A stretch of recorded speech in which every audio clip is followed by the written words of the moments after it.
Hi friends, నేను మీ David sir polity faculty. మనము previous పేపర్స్ని study చేస్తూ ఉన్నాం. ఈరోజు ప్రీవియస్ పేపర్ ఏంటంటే 2017 సంవత్సరంలో మనకి 23వ తారీఖు రోజున జరిగినటువంటి వెటర్నరీ అసిస్టెంట్ పరీక్షలో అడిగినటువంటి పాలిటీ ప్రశ్నలు. తెలంగాణలో కానీ ఆంధ్రప్రదేశ్లో కానీ ఏ పరీక్షలోనైనా సరే పాలిటీ నుండి దాదాపు 12 నుంచి 20 ప్రశ్నలు దాదాపుగా రావడానికి అవకాశం అనేది ఉంది, వస్తూ ఉన్నాయి. మరి ఈ 2017లో జరిగినటువంటి ఈ వెటర్నరీ అసిస్టెంట్ పరీక్షలో అడిగినటువంటి పాలిటీ ప్రశ్నలు ఏ విధంగా ఉన్నాయి అన్న విషయాన్ని ఇప్పుడు మనం చూద్దాం. మొదటి ప్రశ్న, తెలంగాణ శాసనసభ తొలి స్పీకర్ ఎవరు అంటున్నా ఉన్నాడుగా మనకి. అదిగా మరి చూడండి అమ్మ, మనకి ఏమైందంటే మన రాష్ట్రంలో మనకి ఏముంటుందంటే విధాన సభ అనేది ఉంటుంది, విధాన పరిషత్ అనేటువంటిది ఉందన్నమాట. ఈ శాసనసభను మనం ఏమంటున్నాం ఇక్కడ, మనము విధాన సభ అని అంటున్నాము, లేదా శాసనసభ అంటున్నాము, విధాన పరిషత్ అంటే మొత్తం కలిసి ఉంటుంది అనమాట. అది 2014 సంవత్సరంలో మనకి ఏం ఏర్పడ్డది, తెలంగాణ రాష్ట్రం అనేది ఏర్పాటు కావడం అనేది జరిగింది. ఈ తెలంగాణ రాష్ట్రం అనేది ఏర్పడిన తర్వాత మనకి ఈ శాసనసభ ఏదైతే ఉంటుందో, ఈ శాసనసభ యొక్క తొలి స్పీకర్ ఎవరు అన్నాడు. చాలాసార్లు క్లాసులలో చెప్తా ఉంటాను నేను, కేంద్రంలో లోక్సభలో ఉన్నటువంటి స్పీకర్ల లిస్ట్ మొత్తం మీ దగ్గర ఉండాలా. తెలంగాణ ఆంధ్రప్రదేశ్ రాష్ట్రంలో పనిచేసినటువంటి స్పీకర్ల లిస్ట్ మన దగ్గర ఉండాలని చెప్తాను నేను, ఎందుకంటే కొనలాజికల్ ఆర్డర్లో కూడా చాలా సందర్భంలో అడుగుతూ ఉంటాడు. మరి తెలంగాణ రాష్ట్రం ఏర్పడిన తర్వాత తొలి స్పీకర్గా మనకి ఎవరు పనిచేసినారు? స్వామి గౌరవ్ గారు పనిచేసినారా, లేదా పద్మా దేవేందర్ రెడ్డి గారు పనిచేసినారా, మధుసూదనాచారి గారు పనిచేసినారా, ఈటల రాజేందర్ గారు ఇక్కడ పనిచేసినారా అని అడుగుతా ఉన్నాడు. మనందరికీ తెలిసినటువంటి విషయం ఏంటంటే మనకి ఎవరు పనిచేసినారు ఇక్కడ, మనకి మధుసూదనాచారి గారు మనకి తొలి స్పీకర్గా పని చేయడం అనేటటువంటిది జరిగింది. రెండో క్వశ్చన్, పదవిలో ఉండగా హత్యకు గురైన మొదటి ప్రధానమంత్రి ఎవరంటున్నాడు మనకి. పదవిలో ఉండగా హత్యకు గురైనటువంటి ఎవరు మనకి తొలి ప్రధానమంత్రి గారు ఎవరు అంటున్నాడు. మనందరికీ తెలిసినటువంటి విషయమే. ఇక్కడ మనకి మహాత్మా గాంధీ గారు ప్రధానమంత్రి అంటున్నాడు అమ్మ, మనకి గుర్తున్నాడు. మనకి ప్రధానమంత్రి అంటున్నాడు కాబట్టి మనకి ఇక్కడ మహాత్మా గాంధీ గారిని మనం ఈజీగా మనం ఏం చేయొచ్చు, ఇక్కడ మనకి డిలీట్ చేసుకోవడానికి అవకాశం అనేది ఉంది మనకి. ఎందుకంటే ప్రధానమంత్రి గారు ఇక్కడ ప్రధానమంత్రిగా పనిచేసినటువంటి వ్యక్తులలో ఈయన లేడు అనేటువంటి విషయం మనందరికీ తెలుసు. మరి ఇక్కడ ఈజీగా క్వశ్చన్ ఏంటంటే మనకి ఇక్కడ పదవిలో ఉండగా మరణించినటువంటి వ్యక్తి కాదు, హత్యకు గురైనటువంటి మొట్టమొదటి వ్యక్తి మనకి ఎవరనంటే మనకి ఇందిరాగాంధీ గారే మొట్టమొదటిసారిగా హత్యకు గురి కావడం అనేది జరిగింది. మళ్ళోసారి ప్రశ్న ఏ విధంగా అడిగే అవకాశం ఉంది అనంటే, తొలి మహిళా ప్రధానమంత్రి గారు ఎవరని కూడా అడుగుతాడు. మనకి తొలిగా ఆమెనే పనిచేసింది కాబట్టి ఇంకెవరు లేరు కాబట్టి తొలి మహిళా ప్రధానమంత్రి అని అడగొచ్చు. మరి పదవిలో ఉండగా హత్యకు గురైనటువంటి మొదటి ప్రధానమంత్రి ఎవరని కూడా అడగొచ్చు. కాబట్టి మనకు ఆన్సర్ ఏమైతుంది ఇక్కడ, మనకి బి అనేటువంటిది సరి అయినటువంటి సమాధానము అవుతా ఉందమ్మా. ఏమైతుంది ఇక్కడ మనకి బి అనేది సరి అయినటువంటి సమాధానము అవుతా ఉంది. మూడో ప్రశ్న చూస్తా ఉన్నాం ఇక్కడ మనం.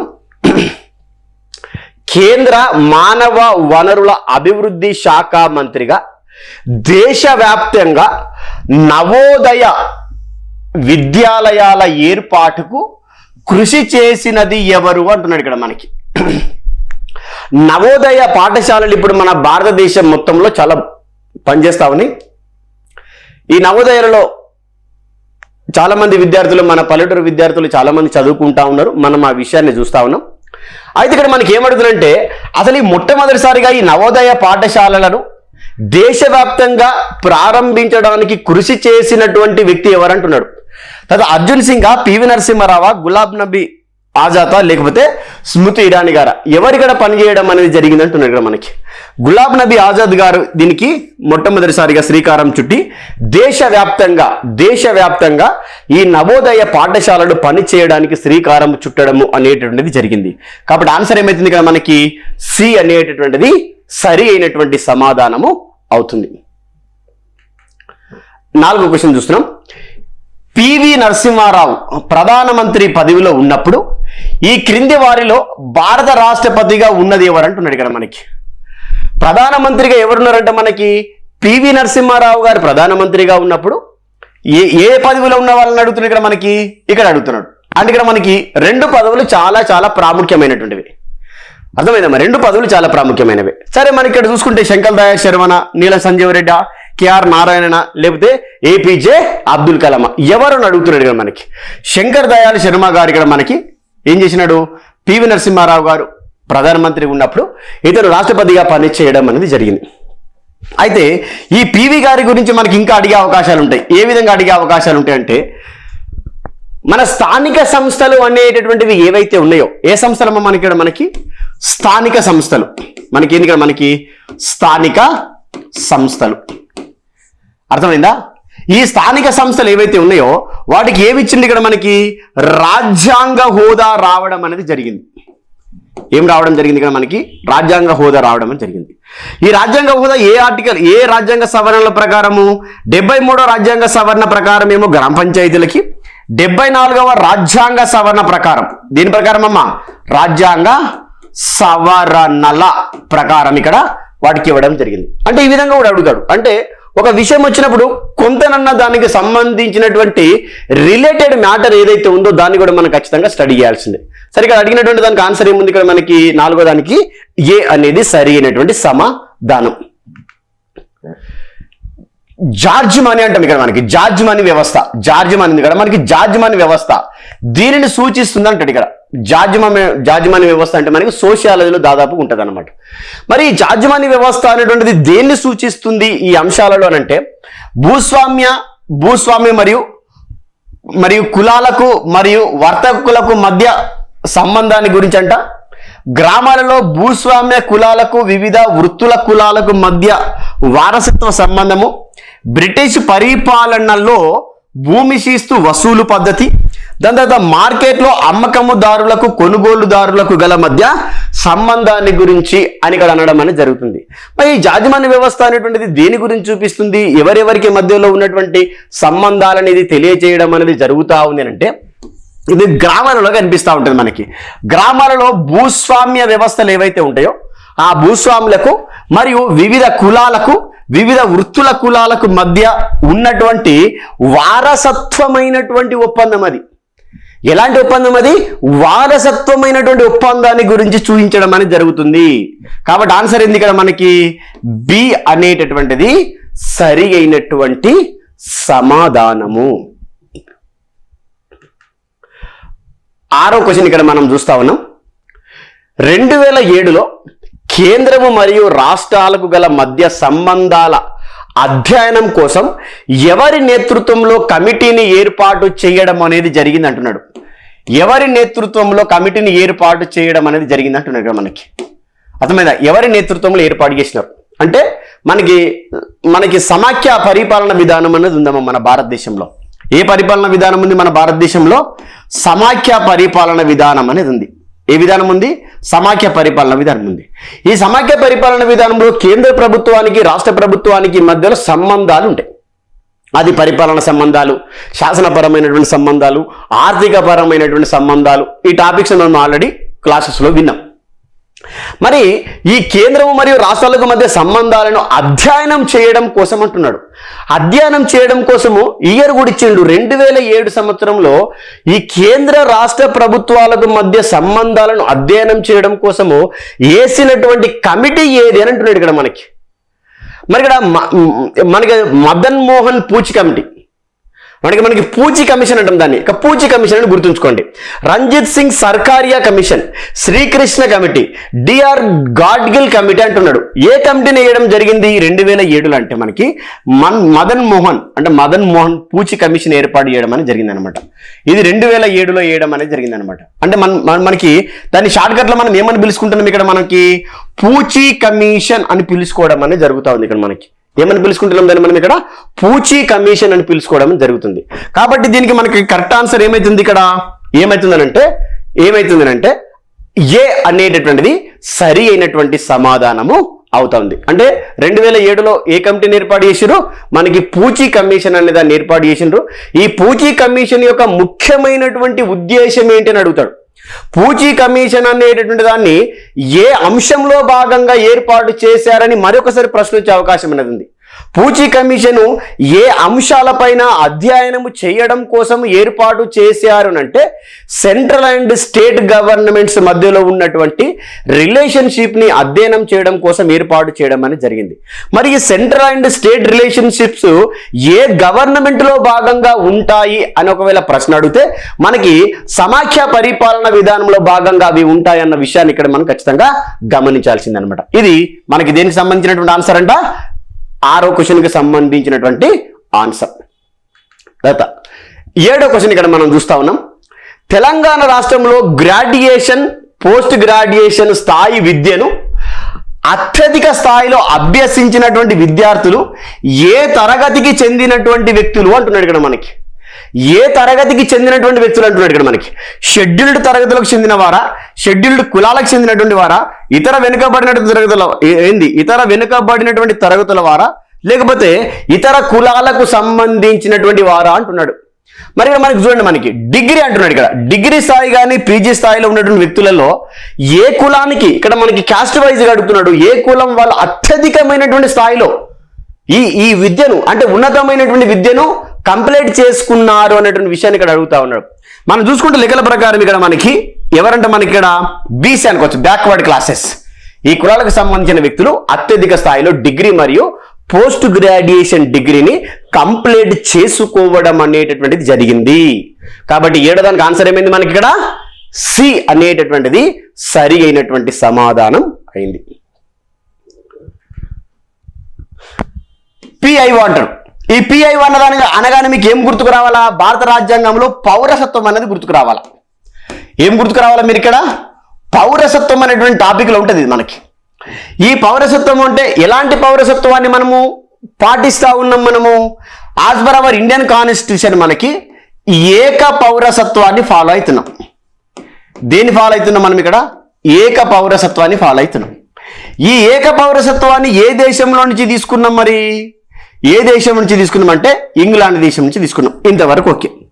మరి 2003 సంవత్సరంలో నుంచి కూడా మనం ఏం ఫాలో అవుతున్నాం అంటే డ్యూయల్ సిటిజన్షిప్ అనేటటువంటి దాన్ని ఫాలో కావడం అనేది జరుగుతూ ఉంది.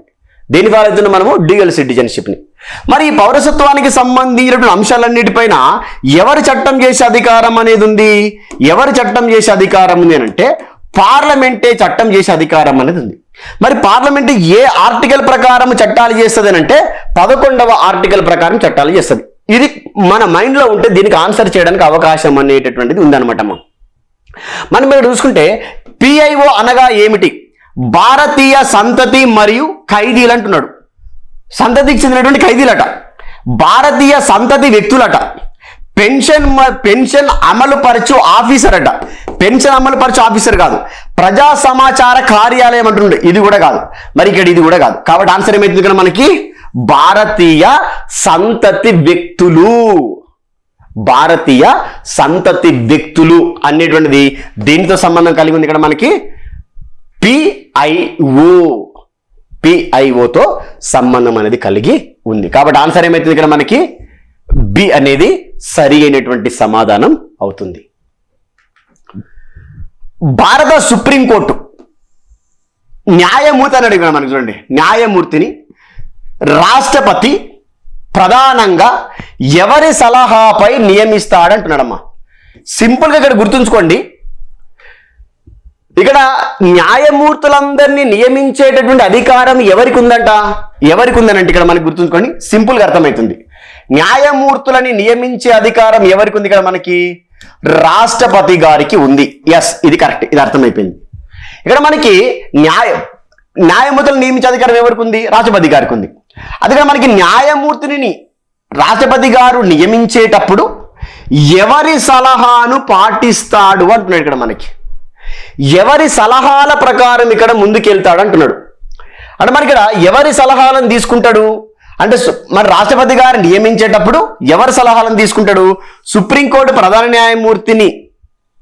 న్యాయమూర్తి సలహాలు తీసుకుంటాడా, లేదా మంత్రి మండలి సలహాలు తీసుకుంటాడా, లోక్సభ స్పీకర్ సలహాలు తీసుకుంటాడా, మనకి ఉపరాష్ట్రపతి గారి యొక్క సలహాలు తీసుకుంటాడు అంటే ఇక్కడ న్యాయమూర్తులను నియమించేటప్పుడు రాష్ట్రపతి గారు సుప్రీంకోర్టు ప్రధాన న్యాయమూర్తి గారి యొక్క సలహాలను తీసుకోవడం అనేది జరుగుతూ ఉంది. కాబట్టి 9వ దానికి ఆన్సర్ ఏమైతుంది మనకి ఇక్కడ ఏ అనేటటువంటిది సరి అయినటువంటి సమాధానము అవుతున్నది. ఇది మనకు సుప్రీంకోర్టు అనే టాపిక్ లో భాగంగా చదువుతాం మనము, అక్కడ మనకు క్లారిటీగా అర్థమవుతూ ఉంటుంది.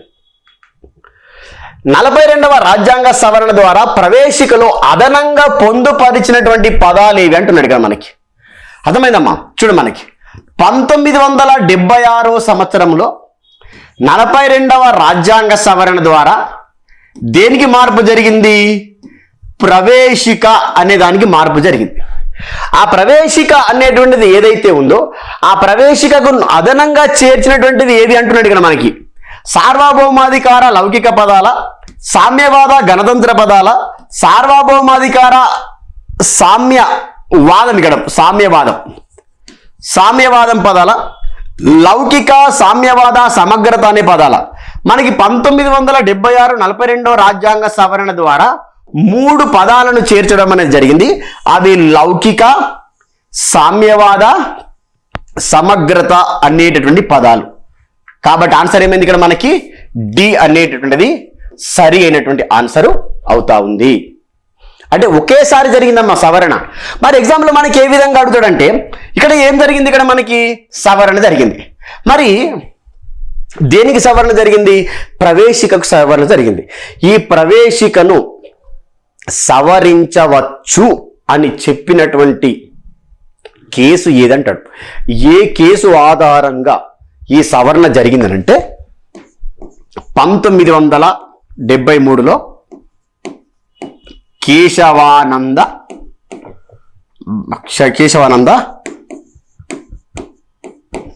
భారతి కేసు. ఈ కేశవానంద భారతి కేసు తీర్పు ప్రకారం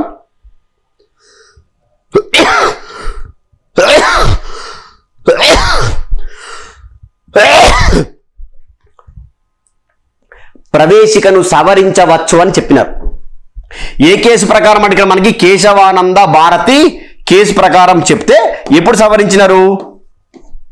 1976లో సవరించినారు. ఎన్ని పదాలు చేర్చినారు? 3 పదాలు చేర్చినారు. ఏ రాజ్యాంగ సవరణ ద్వారా? 42వ రాజ్యాంగ సవరణ ద్వారా. ఎన్ని పదాలు? 3 పదాలు. ఏంటంటే లౌకిక, సామ్యవాద, సమగ్రత. కాబట్టి ఆన్సర్ ఏంది ఇక్కడ మనకి? పదదానికి డి అనేది సరైనటువంటి సమాధానం. 11వ క్వశ్చన్ చూస్తున్నాం. తెలంగాణ రాష్ట్ర శాసనసభకు ఆంగ్లో ఇండియన్ సభ్యులను ఎవరు నియమిస్తారు అంటున్నాడమ్మా. అంటే ఇప్పుడు మనం ఏ ఇయర్లో చదువుతున్నాం చెప్పండి? 2017 సంవత్సరంలో చదువుతున్నాం. అప్పటికి ఆంగ్లో ఇండియన్స్ ఉన్నారు. ఆ విషయాన్ని గుర్తుంచుకోవాలి మనం. అప్పుడు ఆంగ్లో ఇండియన్స్ ఉన్నారు. తెలంగాణ రాష్ట్ర శాసనసభకు ఆంగ్లో ఇండియన్ సభ్యులను ఎవరు నియమిస్తారంటున్నాడు. భారత రాష్ట్రపతి, ముఖ్యమంత్రి, ప్రధానమంత్రి, రాష్ట్ర గవర్నర్ అంటే ఇక్కడ మనకి రాష్ట్రపతి గారు దేనికి ఇక్కడ మనకి లోక్సభ ఏదైతే ఉందో ఆ లోక్సభలో 2 ఆంగ్లో ఇండియన్స్ ఉంటారు. ఆ లోక్సభకు 2 ఆంగ్లో ఇండియన్లను నియమించేది ఎవరు? రాష్ట్రపతి గారు. మరి ఇక్కడ తెలంగాణ రాష్ట్ర శాసనసభ అన్నాడు కాబట్టి ఈ తెలంగాణ రాష్ట్ర శాసనసభకు ఆంగ్లో ఇండియన్లను నియమించే అధికారం ఎవరికి ఉందంట? మనకి గవర్నర్ గారికి ఉందట. అదేంది ఇక్కడ మనకి 2019 సంవత్సరంలో ఏం చేశారంటే ఈ ఆంగ్లో ఇండియన్లను నియమించేటటువంటి ఈ సిస్టమ్ ఏదైతే ఉందో దాన్ని తీసివేయడం అనేది జరిగింది. ఇప్పుడు కేంద్రంలో లోక్సభలో కానీ రాష్ట్రాలలో ఉన్నటువంటి రాష్ట్ర శాసనసభలలో కానీ ఈ ఆంగ్లో ఇండియన్ సిస్టమ్ అనేటటువంటిది లేదు. అంటే 2017లో జరిగినటువంటి ఎగ్జామ్ కాబట్టి అప్పుడు ఉంది. అప్పుడు కేంద్రంలోనైతేనేమో రాష్ట్రపతి గారికి, రాష్ట్రంలోనైతేనేమో గవర్నర్ గారికి అధికారం అనేటటువంటిది ఉండేది. కాబట్టి 12వ దానికి ఆన్సర్ ఏమైతుంది? 11వ దానికి ఆన్సర్ ఏమైంది ఇక్కడ మనకి? ఇక్కడ మనకి డి అనేటటువంటిది సరి అయినటువంటి సమాధానం. 12వ క్వశ్చన్ చూస్తున్నాం. తెలంగాణ రాష్ట్రంలో ముస్లింల సామాజిక, ఆర్థిక, విద్యాపర స్థితిగతులను అధ్యయనం చేయడానికి తెలంగాణ రాష్ట్ర ప్రభుత్వం నియమించినటువంటి కమిషన్ చైర్మన్ ఎవరు అంటున్నాడు ఇక్కడ మనకి. ఎవరి కోసం అంట మనకి ఇక్కడ? ఎవరి కోసము? ముస్లింల యొక్క స్థితిగతులను అధ్యయనం చేయడం కోసం అంటున్నాడు. ముస్లింల స్థితిగతులను అధ్యయనం చేయడం కోసము తెలంగాణ రాష్ట్రంలో అప్పుడు నియమించినటువంటి కమిటీ చైర్మన్ ఎవరంటే జి సుధీర్ అనే వ్యక్తి అక్కడ చైర్మన్ గా ఉండడం అనేది జరిగింది. ఆయన స్థితిగతులను అధ్యయనం చేయడం అనేది జరిగింది అనమాట. ఇది 12వ దానికి సంబంధించినటువంటి ఆన్సర్. ఏంది ఇక్కడ మనకు ఆన్సర్? ఏ అనేది అనమాట. ఇప్పుడు వీళ్ళని మనం ఏమని పిలుస్తున్నాము? ఈ ముస్లింలను మనం ఏమని పిలుస్తున్నామో మనము మైనారిటీ అని పిలుస్తాం అనమాట. ఏమని పిలుస్తాం మనం? మైనారిటీ వర్గాల వారిని పిలుస్తాం. మరి మన భారత రాజ్యాంగంలో మైనారిటీ అనేటువంటి పదము ఎన్ని రకాలుగా ఉపయోగిస్తాము? ఈ మైనారిటీ అనే పదాన్ని ఎన్ని రకాలుగా ఉపయోగిస్తామనంటే 2 రకాలుగా ఉపయోగించడం అనేటటువంటిది జరుగుతూ ఉంది. ఒకటేమో మతం ఆధారంగా మైనారిటీ, అర్థమైందమ్మా. రెండోదేమో భాష ఆధారంగా మైనారిటీ.